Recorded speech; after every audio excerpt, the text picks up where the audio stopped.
শুভ সকাল বন্ধুরা। আজ আমাদের বাড়িতে বিপত্তারিণী পুজো, তাই খুব সকাল সকাল উঠে পড়েছি। ঠাকুরমশাই বলেছে 10টা থেকে 10:30টার মধ্যে আসবে, তাই অনেক ভোরবেলা রান্নার দিদি আর কাজের দিদি বলেছে যে তুমি আমাদেরকে ভোরবেলা জাগিয়ে দেবে ফোন করে, না হলে ঘুম ভাঙবে না।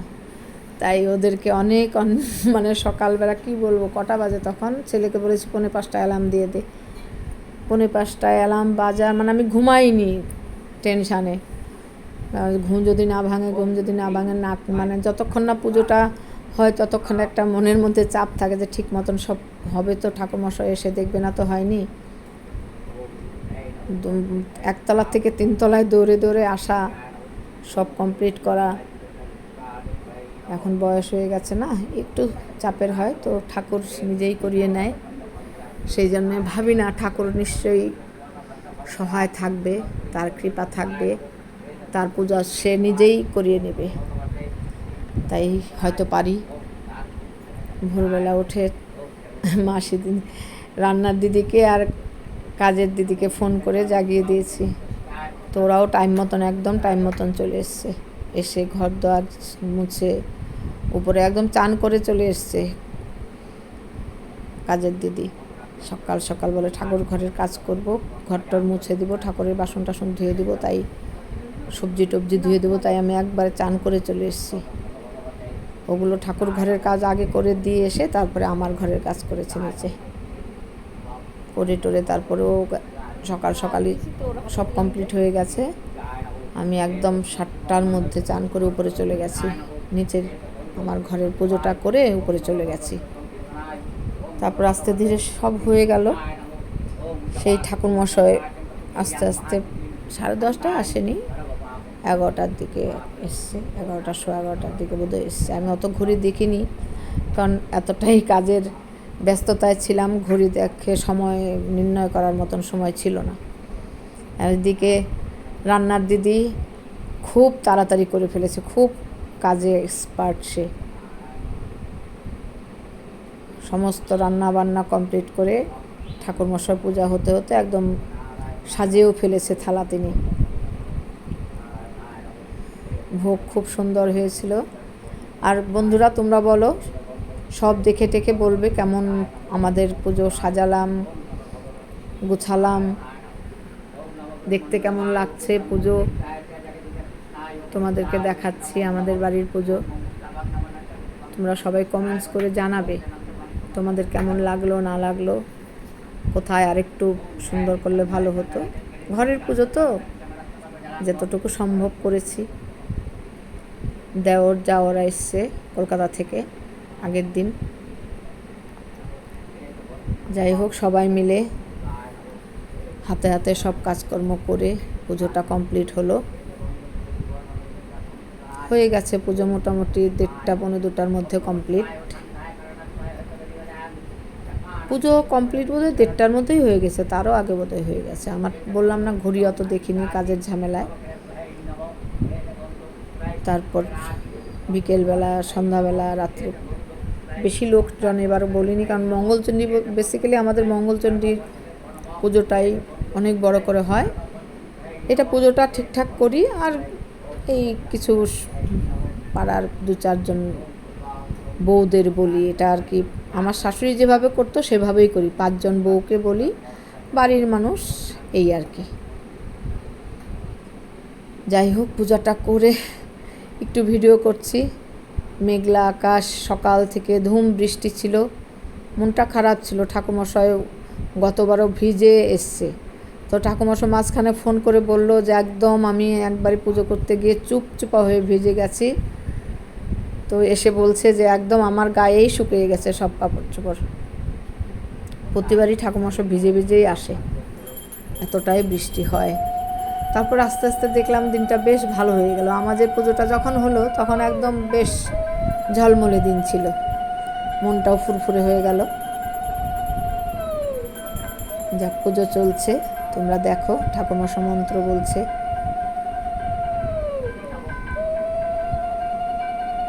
আর আমি একটু একটু ভিডিও করছি, আবার পুজোর সামনে এসে উলু দিচ্ছি, শঙ্খ বাজাচ্ছি।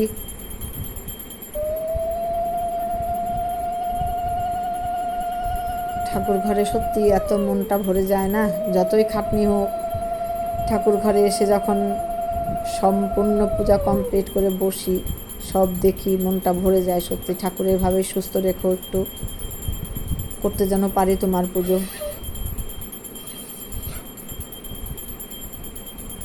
পুজোটা তো হয়ে যায়, তারপরে সারাসারি করতে প্রচুর সময় লাগে, খাটনি হয়। সমস্ত প্রসাদ নিচে নিয়ে চলে যাই আমি, সব কিছু নিচে নিয়ে চলে যাই। ঠাকুরের বাসন থেকে না আলাদা করে ঘরের বাসনে করে নিচে নিয়ে চলে গেছি বিকেল মানে পুজো হওয়ার পরে সবাইকে প্রসাদ টসাদ দিয়ে, কারণ এতবার উঠানামা করা যায় না। আর যে আমাদের মানে আমার যে হেল্পিং হ্যান্ড, সে বাসন টাসন ধোয়, তো ওগুলা ও আরও 2-4টা বাড়িতে কাজ করে। আমি এগুলো পরিষ্কার করে খালি করে দিলে ও একদম কমপ্লিট করে যেতে পারে, নাহলে বারবার আসা ওর পক্ষে সম্ভব হয় না। সেই জন্য আমি রান্নাঘর থেকে আমার সমস্ত বাসনপত্র এনে না ঠাকুরের বাসনগুলো সব খালি করে দিই, প্রসাদগুলোর মধ্যে করে রেখে, তাহলে ও সব পরিষ্কার করে মেজে ঘষে একদম ওর কাজ কমপ্লিট করে যেতে পারে। আমারও সুবিধা হয়, ঘরটা আর নোংরা হয়ে পড়ে থাকে না। তারপর একদম সমস্ত কিছু পরিষ্কার করে, অনেক রাত্রি হয়েছিল এগুলো করতে করতে। তারপর 2-4 জন লোকজন যা এসছে, আমরা একটু গল্প গুজব করে আড্ডা মেরে বেশ রাত্রি হয়ে যায়। যাই হোক, ওটার মধ্যেও আনন্দ ভালোবাসা থাকে, শ্রদ্ধা থাকে, ঠাকুরের কৃপা থাকে, সব মিলিয়েই তো শক্তি যোগায় না।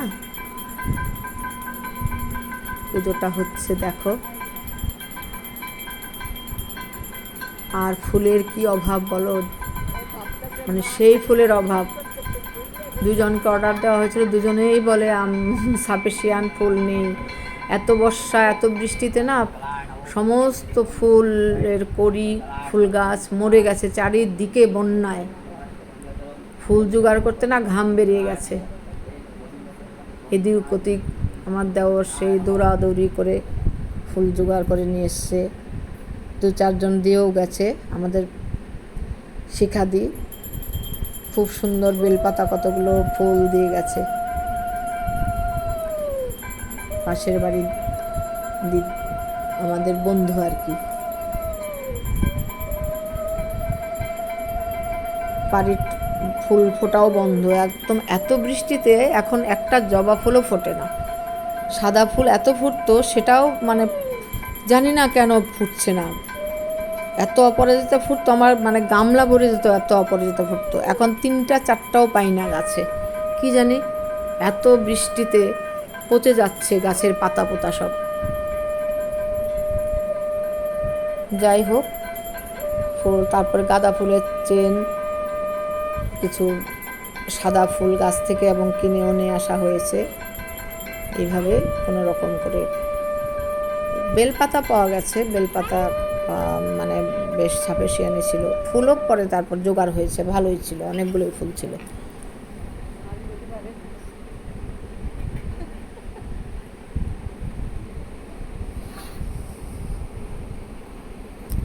এই পুজোতে তো জানোই সবাই 13 রকমের ফুল, 13 রকমের ফল, তারপরে 13 রকমের মিষ্টি, 13টা পান, 13টা সুপারি, এগুলো সমস্ত দেওয়া হয় আর কি। সব কিছু 13। ওই যে সুতো, ওই সুতোর ইটা কি বলে, সুতোটাকে যে আমরা বাঁধি না, সেটাকেও 13 গোনা দিতে হয়, 13টা গিট দিতে হয়। এটা জানো অবশ্য সবাই, তবুও আমি বলছি, সবারই হয়তো এক নিয়ম, হ্যাঁ 13টার নিয়ম সবারই থাকবে। যাই হোক, সবাই যারা পুজো করো সবাই জানো।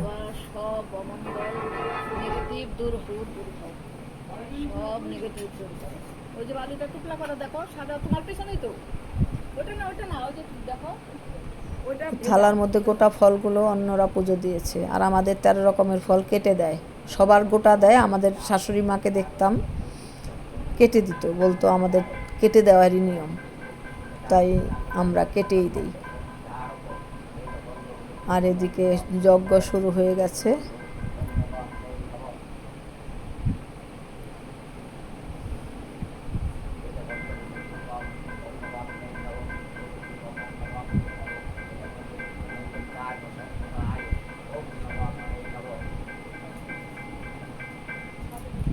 জানি না কতদিন আর এইভাবে করতে পারবো।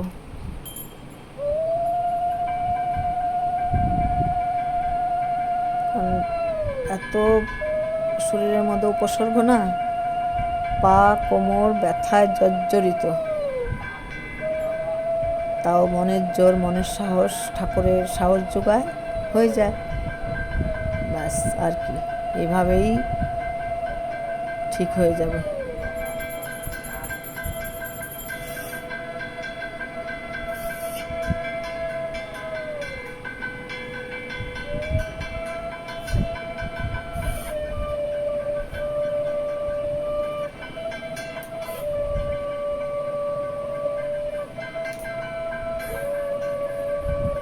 ঠাকুমশাই পুজোটা খুব সুন্দর করে। আর আজকে ঠাকুমশার ড্রেসটাও খুব সুন্দর, তাই না রাজা?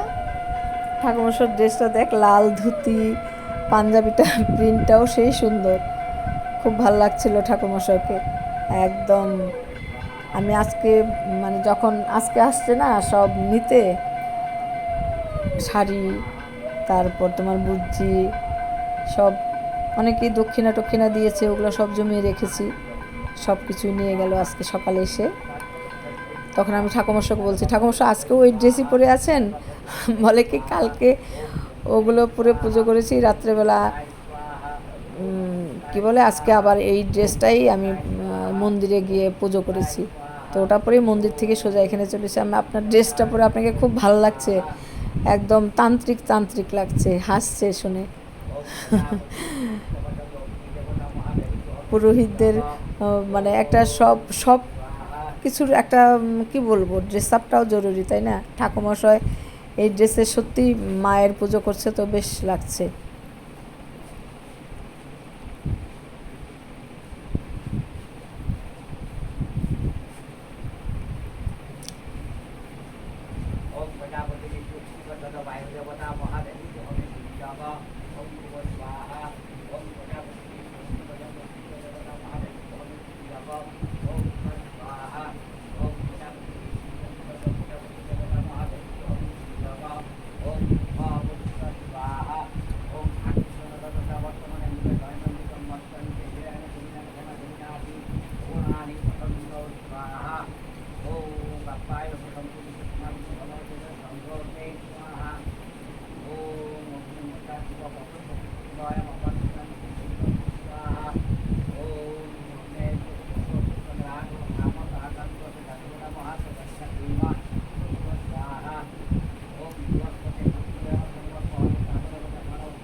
আমি না যজ্ঞটা দেখছি, কথা বলতে ভুলে গেছি। আর কি কথা বলবো, তোমরা পুজোটা উপভোগ করো, ঠাকুরমশাই মন্ত্র উপভোগ করো, সেগুলো শোনো। আমার বক বক শুনে কি করবে?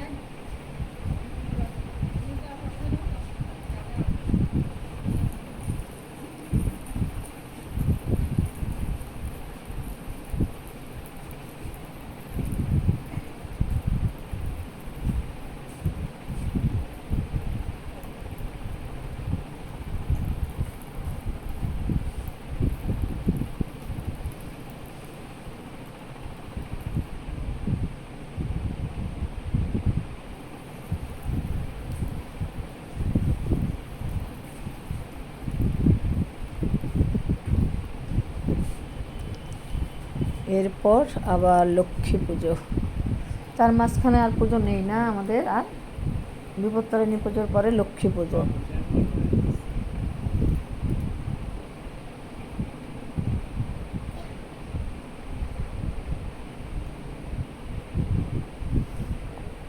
আমাদের মঙ্গলচণ্ডী বিপত্তারিণী কিন্তু স্থাপিত, জানো তো,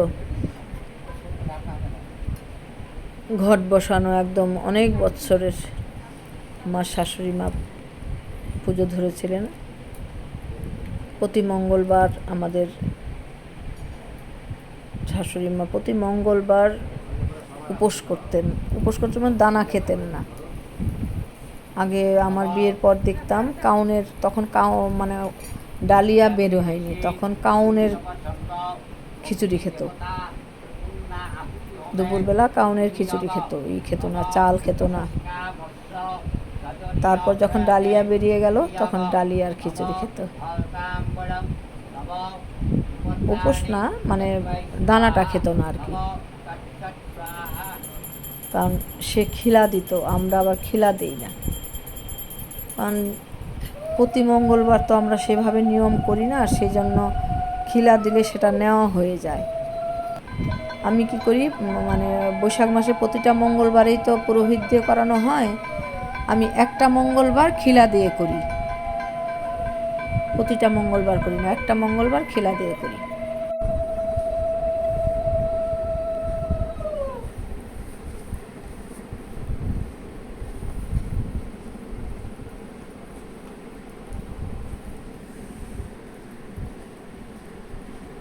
পুজো শেষ হয়ে গেছে, তারপর তো সব সেরে সুরে, মানে এদেরকে এখানে উপরে প্রসাদ দিয়ে এই যে রাত্রি সব কমপ্লিট মানে আমার ঘর সারা পরিষ্কার হয়নি, তখন রাত্রি 12টা বাজতে 5। দেখো ঘরের অবস্থা, জানি না কখন শেষ হবে, কখন সারবো, কখন আমি শুতে যাব। যাই হোক বন্ধুরা, ভালো থেকো, এভাবেই চলতে থাকবে জীবন, কিচ্ছু করার নেই। গুড নাইট, সাবস্ক্রাইব করো, পাশে থেকো, লাইক কমেন্টস করো। টাটা, বাই বাই, আবার যেন দেখা পাই। Good night.